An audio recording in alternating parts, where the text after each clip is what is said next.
అందరికీ నమస్కారం అండి. జేడీ వరల్డ్ యూట్యూబ్ ఛానల్కు స్వాగతం. నేను ఈరోజు చేయబోయే రెసిపీ పచ్చి పులుసు. అదేనండి, పువ్వుల పులుసు అని కూడా అంటారు.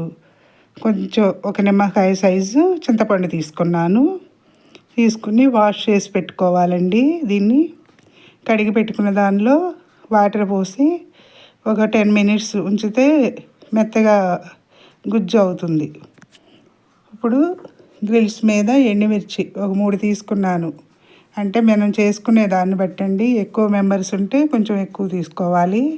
బాబు నేనేను కదా, ఇలా 3 కాల్చుకోవాలి. ఇప్పుడు ఎవరు ఉంటున్నారులేండి అంత ఎక్కువ, ఒకళ్ళు ఇద్దరు ముగ్గురు లేదంటే నలుగురు కుటుంబానికి.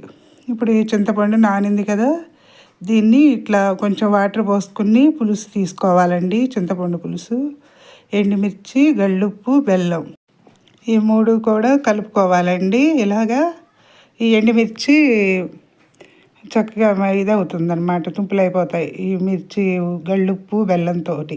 తర్వాత కాస్త ఉల్లిపాయ అండి, ఒక ఉల్లిపాయ వేసుకుంటే సరిపోతుంది. అంటే 1 లీటర్ వాటర్ పడుతుందండి దీనికి, ఈ పులుసుకి.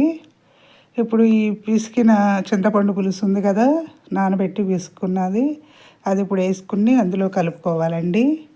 కలుపుకుని ఇప్పుడు పోపు పెట్టుకోవాలి దీనికి. ఇక స్టవ్ వెలిగించి దాకబెట్టాను. దీనిలో ఇప్పుడు ఒక 2 స్పూన్స్ ఆయిల్ అయితే సరిపోతుందండి. ఎక్కువ ఆయిల్ కూడా పట్టదు దీనికి. చాలా బాగుంటుందండి ఇది. ఎండాకాలం బాగా చేసుకునేవాళ్ళు, అమ్మమ్మ చేసేది. దీన్ని పువ్వులుగా ఉంటాయని చెప్పి ఉల్లిపాయ, ఎండుమిర్చి అవి పువ్వుల పులుసు అనేవాళ్ళు ఇదివరకు నా చిన్నతనంలో. ఇప్పుడు ఆయిల్ వేడైన తర్వాత ఆవాలు, జీలకర్ర వేసి, తర్వాత ఇంగువ కొంచెం, తర్వాత కరివేపాకు కూడా వేసి తాలింపు పెట్టుకోవాలండి. కొంచెం పసుపు, ముందు మెయిన్ కలర్ కోసం అండి. పసుపు ఆరోగ్యానికి కూడా చాలా మంచిది కదా. ఇప్పుడు కాస్త కరివేపాకు వేసుకుని ఇప్పుడు తయారు చేసి పెట్టుకున్న ఈ పులుసుని అందులో వేసుకోవాలండి. ఇప్పుడు అయిపోయింది. దీన్ని ఇంకా స్టవ్ మీద ఎక్కువసేపు ఉంచకూడదు, స్టవ్ ఆఫ్ చేసుకోవాలి.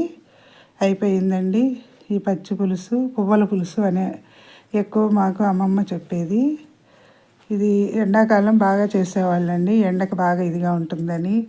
సబ్స్క్రైబర్స్ పెరగటం లేదండి, సబ్స్క్రైబ్ చేయండి. మరిన్ని వీడియోస్ చేస్తాను, లైక్స్ చేయండి. నేను చేసే వీడియోస్ ఎలా ఉన్నాయో కామెంట్స్లో పెట్టండి. వీడియోస్ అయితే చూస్తున్నారు కానీ కామెంట్స్ పెట్టడం లేదండి, నేను చేసే వీడియోస్ ఎలా ఉన్నాయో. ఇంకా నాకు తెలిసిన వంటలు చేయటానికి ప్రయత్నిస్తాను. మీరు చేసే కామెంట్స్ సబ్స్క్రైబ్ చేయకపోతే సబ్స్క్రైబ్ చేయండి, ఫ్రెండ్స్తో చేయించండి, లైక్స్ చేయండి. మరిన్ని వీడియోస్ చేస్తాను.